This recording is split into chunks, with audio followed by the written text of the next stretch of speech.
ẹni tí ò gbọ́n làwẹ̀ máa ń gbò. Adébóyè ti jẹ ẹ̀fọ́ rírò pẹ̀lẹ́jà gbígbẹ pẹ̀lú panla everything. Ó ṣe dórí àgàwọ̀ praise the Lord. Ẹbí ò sí ebi ti kúrò ní wàhálà ẹ̀. Owó olówó yìí náà ni ìṣòro ti yẹ.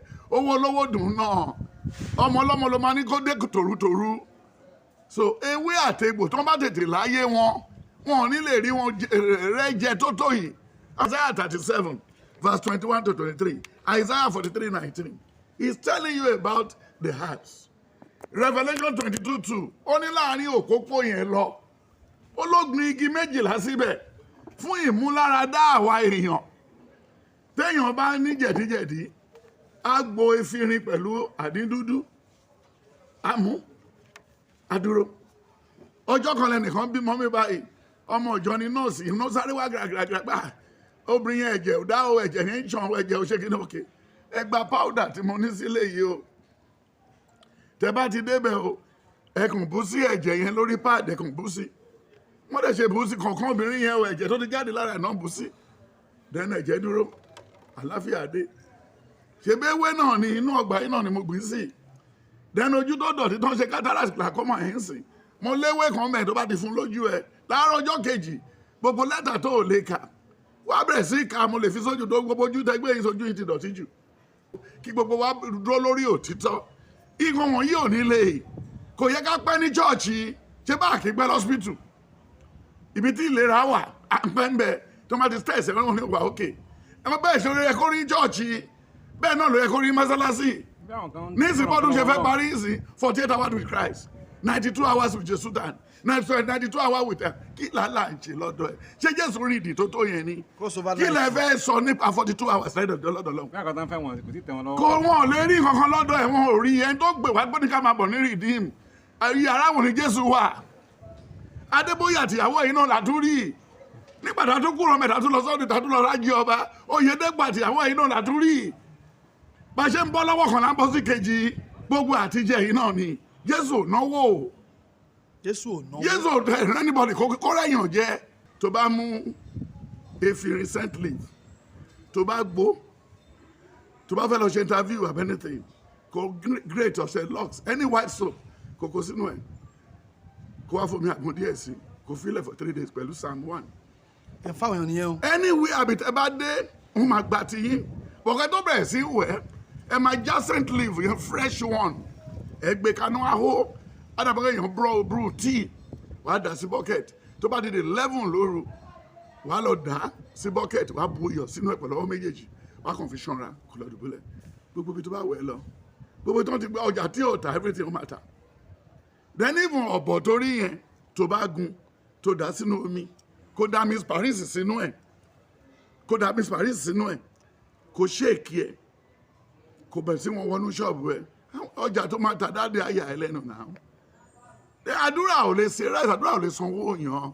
Ṣé báwọn tó lọ ṣọ́ọ̀ṣì ló ń jẹ gbèsè kí lọ́wọ́ gbogbo Redeem lọ́wọ́ gbogbo sẹ̀lẹ̀ lọ́wọ́ gbogbo àwọn ọmọ yóò àwọn ló ń jẹ gbèsè, àwọn ló ń jẹ láńlọ́ọ̀dù lówó. Alóore TV nílé nílé òkúre ẹ máa wò ó. Pa ewé kí ni ipa egbò nínú ìjọ Ọlọ́run? Sórí nǹkan tí aláìmọ̀ kan fi ń ṣera wọn ó pọ̀ o. Tí aláìmọ̀ kan ṣe kí ni? Tó fi ń ṣe rẹ̀ ló pọ̀. Tó bá wo ìwé Ezekiel 47 verse 12, Genesis 1 verse 29, ó ní mo dá ewé àti egbò fún medicine. Ẹ lọ máa jẹ ewé bẹ̀ yìí. Dẹ́kí bàbá yín àkọ́kọ́ yìí kó fún lórúkọ, kó pè léfirin, àbí kò yé yín, kó pè ewúro, kó pè gbogbo ẹ̀. Then herbalist àkọ́kọ́, ìyàwó Adam ni ìyá ẹni herbalist tó kọ́ bàbá elégbògi, ó kọ́ lọ́dọ̀ ìyá ẹ̀, ó tún wá ń ṣe bí wọ́n ti márì náà ń sìn. Bẹ́ẹ̀ ni sà. Ó kẹ́ ọbẹ̀ wo ló máa ń pàdé lálẹ́ tó máa ṣe? Ewédú ni o. Ewédú àtomi ọbẹ̀ tó dáa. àtòmí ọbẹ̀ tó wá láti Ìbàdàn àbí? Ok, imú ẹran àti àgbọ̀nsẹ̀lẹ̀ àti pọ̀nmọ́ àbí? Wo kìríkìrí ẹran. Wọ́n ti sọ lórúkọ náà ni o. That your wife is a herbalist. Toró ó ń po gbẹ̀ papọ̀ náà. Ó ti mú irú. Bẹ́ẹ̀ ni. Ó ti mú ewédú. ó tún fi ládìí ẹ̀ sí àtàkùn all the list of nǹkan tó lọ́n create láti ṣe ara ẹ lóore. Then nígbà tó bá ṣe úgú àti gbúre pọ̀. bẹ́ẹ̀ni àti ṣọkọyọkọtọ. Ìwọ ló mọ gbogbo ẹ̀ ṣe kò sí wàhálà ṣé nǹkan tẹ̀mí sọ. This is herb. These are leaves combined. You combined all the leaves together. You get what I'm saying? Yes, sir. So automatically, tó bá wo òwú tí à ń já lóko yìí, cotton wool, òun ló fi ṣaṣọ yìí. Then again, tó bá wo shear, tó bá wo skin shoe yẹn, the skin of leopard, the skin of crocodile. These are what the Lord has already said for us. Then go to Psalm 109. Psalm 109, 14, Revelation 22, verse 2. Then Exodus 15, verse 22. Then Judges 9, verse 8 to 10. Then Jeremiah 8, 22. Mark 2, 15 to 17. Then Mark 12. And Mark 9, verse 12. Then Isaiah 37, verse 21 to 23. Isaiah 43, 19. He's telling you about the hearts. Revelation 22, 2. Ó ní láàrin òpópó yẹn lọ. Ó ló gbin igi méjìlá síbẹ̀ fún ìmúláradá àwa èèyàn. Téèyàn bá ní jẹ̀díjẹ̀dí, á gbo efirin pẹ̀lú àdídúdú. Á mú, á dúró. Ọjọ́ kan lẹ́nìkan bímọ mi báyìí. Ọmọ ìjọ ni nọ́ọ̀sì, iná sáré wá gàràgàrà gbà. Obìnrin yẹn ẹ̀jẹ̀ ò dá o, ẹ̀jẹ̀ ní ìṣàn ẹ̀jẹ̀ ò ṣe kí ní òkè. Ẹ gba powder tí mo ní sílé yìí o. Tẹ́ bá ti débẹ̀ o, ẹ kàn bú sí ẹ̀jẹ̀ yẹn lórí páàdì, ẹ kàn bú sí. Wọ́n dẹ̀ ṣe bú sí kankan obìnrin yẹn o, ẹ̀jẹ̀ tó ti jáde lára ẹ̀ náà bú sí. Then ẹ̀jẹ̀ dúró, àláfíà dé. Ṣebí ewé náà ni inú ọgbà yìí náà ni mo gbìn sí. Then ojú tó dọ̀tí tó ń ṣe cataract glaucoma ẹ̀ ń sìn. Mo léwé kan mẹ́ẹ̀ tó bá ti fún lójú ẹ̀. Láàárọ̀ ọjọ́ kejì, gbogbo lẹ́tà tó ò lè kà. Wàá bẹ̀rẹ̀ sí ká mo lè fi sójú tó gbogbo ojú tẹgbẹ́ yìí sójú yìí ti dọ̀tí jù. À ń fọṣọ, à ń fọ bàtà, à ń fọ mọ́tò. Ìgbà wo ló fọjú ẹgbẹ́ yìí? A gbọ́dọ̀ máa fọ̀. Aláti máa fọjú lẹ́ẹ̀mejì lọ́dún ewé ẹ̀ wà. Nínú bí. Nínú ọgbà yìí. Ẹ máa fi hàn wá sà, àwọn èèyàn á fẹ́ rí. Ẹ bẹ́ẹ̀ bá tiẹ̀ fẹ́ lọ wú lọ́lé yín máa fún yín. Ṣé rí nǹkan tó ṣẹlẹ̀? Ẹni tí ò gbọ́n làwẹ̀ máa ń gbò. Adébóyè ti jẹ́ ẹ̀fọ́ rírò pẹ̀lẹ́jà gbígbẹ pẹ̀lú panla everything. Ó ṣe dórí àwọ̀ ó dórí àgàwọ̀ praise the Lord. Ẹbí ò sí ebi ti kúrò ní wàhálà ẹ̀. Owó olówó yìí náà ni ìṣòro ọ̀ṣọ́ ti yẹ. Owó olówó dùn náà. Ọmọ ọlọ́mọ ló máa ní kó dé tòrútòrú. So ewé àtegbò tó bá tètè láyé wọn ò ní lè rí wọn rẹ́ jẹ tó tó yìí. Àti kan lọ́jà yẹn tẹ́fọ̀rí bá ń fọyàn ń sìn. Ewé kan wà lẹ́yìn ibẹ̀ yẹn tó bá ti rá tó bá ti fi símú ẹ̀ méjèèjì báyìí ẹ̀fọ́rí ti lọ. Instantly. Bàbá èyí tí ẹ̀ ń sọ yìí. Yes sir. Ètò ní. Ètò tá à ń jẹ ṣùgbọ́n mò ń sáré ọlá. Mò ń sáré ọlá. Ẹ̀sà inú tó láyé is the book of Proverbs 3 verse 14 to 17. Only what you are going to become in this world is in your left hand. Ọwọ́ òsì mi ló wà. O lè sáré ọlá. Ó mi kò fẹ́ fi kẹ̀kẹ́ kọlu train. O lè sáré ọlá. Irú mọ́tò wo náà kọ́ dálẹ̀ láyé tó wà ní Bíbélì? Irú mọ́tò wo ní Jésù gùn? Kẹ́tẹ́kẹ́tẹ́ ni. Nínú àwọn ẹran tó dáná ọgbà ẹ̀dẹ̀ náà ni. Bọ̀dù kí ni Ọbásanjọ́ ń gùn sí? Kí ni Tinubu ń gùn? Kí ni Adébóyè ń gùn? Kò bá ti Jésù mu. Kò bá mu. That's the problem. Tara wa la ń ṣe ń sìn. Then lẹ́yìn yẹn again. Nípa tewé àtegbò. Kí la ṣe láyé yìí tá à ní jáwé? Then nǹkan tó lágbára jù nǹkan tó lọ́hùn dá ní òjò. Ó dẹ̀ ń ṣàlàyé fún wa pé you cannot have rain. If your cloud is not filled up with water, you cannot have rain. As we are sweating, you are sweating. We are adding to the evaporation. Then when it's around where is it Thursday, rain can come. If one more test someone in Ule, oh my dad know me, oh my moon me jáde. Oh no. Yes, then when you want someone go easy, go easy. Ẹni tí ò níṣẹ́ ò ní blessing. Ẹni tí ò níṣẹ́ kò ní blessing. Kò ní blessing. Má sọ pé God bless you. He's in pain. Ẹ jẹ́ ká tàbá ìwà gbà lè máa sọ kíní kí gbogbo wa dúró lórí òtítọ́. Ìkan wọ̀nyí ò ní lè. Kò yẹ ká pẹ́ ní chọ́ọ̀chì ṣé bá kí pẹ́ lọ́sípítù. Ibi tí ìlera wà àpẹ́ńbẹ́ tó máa ti stress ẹ̀ wọ́n ní wà ókè ẹ má bẹ́ẹ̀ ṣe orí ẹ kó rí chọ́ọ̀chì bẹ́ẹ̀ náà ló yẹ kó rí mọ́sálásí ní ìsìn bọ́dún ṣe fẹ́ parí ìsìn 48 hours with Christ 92 hours with Jesus dan 92 hours with kí làálà ń ṣe lọ́dọ̀ ẹ̀ ṣé Jésù rí ìdí tó tó yẹn ni kí lẹ fẹ́ sọ nípa 42 hours lọ́dọ̀ lọ́wọ́. kò wọ́n lè rí kankan lọ́dọ̀ ẹ̀ wọ́n ò rí ẹni tó gbé wá gbóni ká máa bọ̀ ní rìdíìmù ayé aráwọ̀ ni Jésù wà Adébóyè àtìyàwó yìí náà làtúrí nígbà tá a tún kúrò mẹ́ta tún lọ sọ́dún tá a tún lọ rájí ọba Oyèdèpọ̀ àtìyàwó yìí náà làtúrí bá ṣe ń bọ́ lọ́wọ́ kan láń bọ́ sí kejì gbogbo àtijẹ́ yìí náà ni Jésù náwó Jésù anybody kó rẹ̀yàn jẹ́ Jésù sọ bẹ́ẹ̀ Deuteronomy 28 ó ní yóò ṣiṣẹ́ tí ìwọ bá fi ara balẹ̀ gbóhùn Olúwa Ọlọ́run rẹ̀ ó ní ìbùkún ni yóò jẹ́ fún ọ nígbà tí ìwọ bá wọlé ìbùkún ni yóò jẹ́ fún ọ nígbà tí ìwọ bá jáde lẹ́ni ìbùkún ni yóò jẹ́ fún ọ tó bá dá ọwọ́ rẹ lé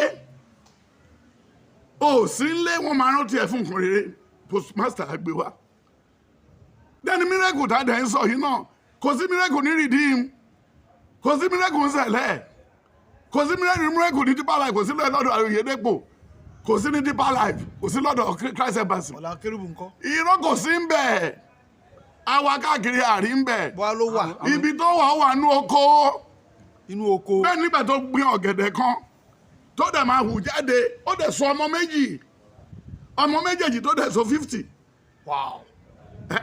nígbà tó dẹ̀ gbin àgbàdo ẹyọ kan tó máa gbọ́ ọmọ jáde ó gbé 4 pọ̀n nínú mọ́ọ̀dù 4 ó fi sí ẹ̀wà ò lè jẹ́ tán it's not miracle ibi tí miracle wà ní bọ̀tún wọn ní jẹ́ ká lọ ọbẹ̀ wọn rántí gbàtà Adébóyè máa kọ́ bẹ̀rẹ̀ irọ́ 10 years ago ó ní open heaven èdè wàhálà ẹ̀ pọ̀ gan o wàhálà ẹ̀ pọ̀ tí ẹ ju tèmérè mẹ́fẹ̀lẹ̀ lọ lórí àwọn èèyàn dúdú yìí o ó lóun fẹ́ ṣe church sí gbogbo street káàkiri 500 meters ó wá jẹ́ bí iná nepa ó tiẹ̀ mọ̀ bó ṣe rí ó ti mọ̀ pọ́nà máa bàjẹ́ wọn ò ní lè ráyè gbowó wá síbẹ̀ ẹdún tó pa ní ìbò tó kọjá iye àwọn tó kó sínú redeem tó ń dìbò against Tinubu. yàrá tẹ̀yìn rere ni. ìwọ sí ìrere kan àwọn náà ní wọn ní ìrere lára ìrìn owó ní lára ìrìn jìbìtì ṣe bá ọmọ ẹ ló pe àwọn pásítọ̀ ẹ ní góòtù yẹn ọmọ tí ò lẹ́kọ̀ọ́ tó ẹ ṣọmọ mi tí wọ́n bí dígá lára mi lè pè yàn góòtù níbo ló ti rí níbo ló ti gbọ́ nígbà tá a lórogún mi ò dé mọ bẹ́yàn ṣe pé nígbà báwo ṣe fẹ́ ṣe pé ẹ̀rọ rí èèyàn bàjẹ́ báwo ló ṣe fẹ́ bàjẹ́ nígbà tí mo tọ́jú wèrè tí mo dẹ̀ mọ wákàtí tó máa fi gbádùn màá lórí èèyàn kan bàjẹ́ orúkọ ọmọ èèyàn kan bàjẹ́ ẹnìkan sọ̀rọ̀ sí mi ó máa kú ni ó máa ṣe kí ló kàn mí pẹ̀lú kíkú ẹ̀ tí ó bá dọ̀là tó yí padà ńkọ́ èwo ní kájà kákú kò sí gbogbo òun ń bẹ tó ti yẹ so gẹ́gẹ́ bí ọ̀rọ̀ tó sọ is ewé àtẹ̀gbò is more genuine than we are just mirage ní gbogbo ẹ̀ mere fallacy ní gbogbo ohun torí wọn. ká mú kánṣẹ́ ká fi wẹ̀ gbogbo ẹ̀ tí o bá wò nísìn tó bá mú efirin scent leaf tó bá gbó tó bá fẹ́ lọ ṣe interview of anything kò great ọ̀sẹ̀ lux any white soap kò kó sínú ẹ̀ kó wá fomi àgbọn díẹ̀ sí kò fílẹ̀ for 3 days pẹ̀lú psalm 1.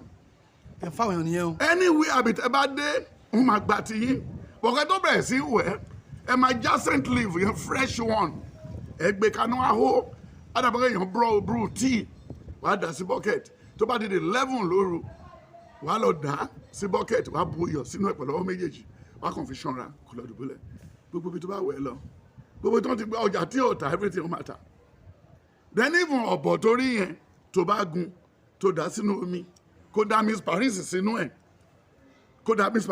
ẹ̀ kó ṣéèkì ẹ̀ kó bẹ̀rẹ̀ sí wọn wọnú ṣọ́ọ̀bù ẹ̀ ọjà tó máa ta dáadé àyà ẹ̀ lẹ́nu náà àdúrà ò lè ṣe ráìsì àdúrà ò lè sanwó yàn ṣé báwọn tó lọ ṣọ́ọ̀ṣì ló ń jẹ gbèsè kí lọ́wọ́ gbogbo rìdíìmù lọ́wọ́ gbogbo sẹ̀lẹ̀ lọ́wọ́ gbogbo àwọn ọmọ yóò àwọn ló ń jẹ gbèsè àwọn ló ń jẹ láńlọ́ọ̀dù lówó nígbà tí táìmù tó ń ṣe ní ṣọ́ọ̀ṣì ti pọ̀ jù wọ́n wá ṣọ́ọ̀ṣì Monday wọ́n wá ṣọ́ọ̀ṣì Wednesday 24 hours with Christ 24 hours with Lucifer 24 hours kí lálà ń ṣe tó bá lo 24 hours nínú oko láì lo ajílẹ̀ ẹ̀sà after 3 months wàá mú kan gidi wá nígbà táwa ṣì ń kọ ebè tó bá ti dóko for 5:30 ká tó rí 9 o'clock àti mú 2,000 kọjá sá 2,000 ebè àwọn ìyá yẹn wọ́n ti ń gbin iṣu yẹn bọ̀ lẹ́yìn wa then nígbà bá dẹ̀ jẹ́ kó oko ẹ̀gẹ́ lórí 4 acres of land wọ́n ti já gbogbo ìtí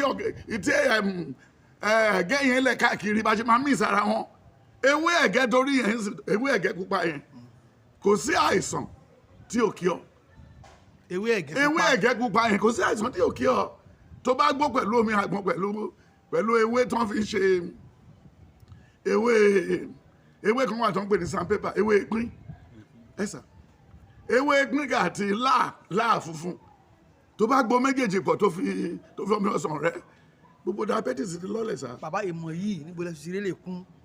ẹ̀wọ́n ní tó bá ti tẹ̀lé mi tọkànkan gbogbo nǹkan ni máa mú easy táwọn èèyàn bá débi ìgbà mi ò mọ nǹkan tó torí ẹ̀ wá akúnlẹ̀ àgbàdì yóò bá Jésù Kristi Michael mímọ́ wọ́n á dẹ̀ gbé jáde bàbá mi ò ṣe bó rí bàbá mi my father is a member of Gospel Faith Mission àmọ́ àjáwé ńlẹ̀ wa mọ́mí mi nìkan ló ń ṣe ọbẹ̀ ó dẹ̀ kọ́ mi mọ́ ṣe ń ṣe bẹ̀ láti kékeré náà ìyá mi bọ́kùnrin 9 èmi ní number 1 so èmi mọ́ ń dinú fún ìyá mi lẹ́ni bá fẹ́ kiri lákiri ẹ̀fọ́ lọ ó máa gbé bra ẹ̀ sí mi lọ́wọ́ nígbà àyà báyìí ó ní ibì kan tó ń ṣe ibi tó ń tọ́jú owó sí àpò owó yẹn mọ̀ pawó sí bí mo ṣe ń kiri yẹn mo máa kówó yẹn síbẹ̀ mi ò lọ́mú bọ̀ tó òun ló kírètì ẹ ẹ̀yin tẹ̀yàn bá sọ ẹ̀gbẹ́ ẹ̀ náà lọ́rẹ́ ẹ̀ mo ṣe sáàbù mọ́ mi títí mo ti fún ìyá mi lówó ọbẹ̀ nígbà tí mo wà ní primary 3 tí mo ti ń gbé páńpẹ́ sóko at everything ìyá mi ló máa bá mi dúró sórí páńpẹ́ yẹn tí mo máa sẹ́ẹ̀tì ẹ̀ a máa lọ gbé síbi tẹ́ ẹran gbà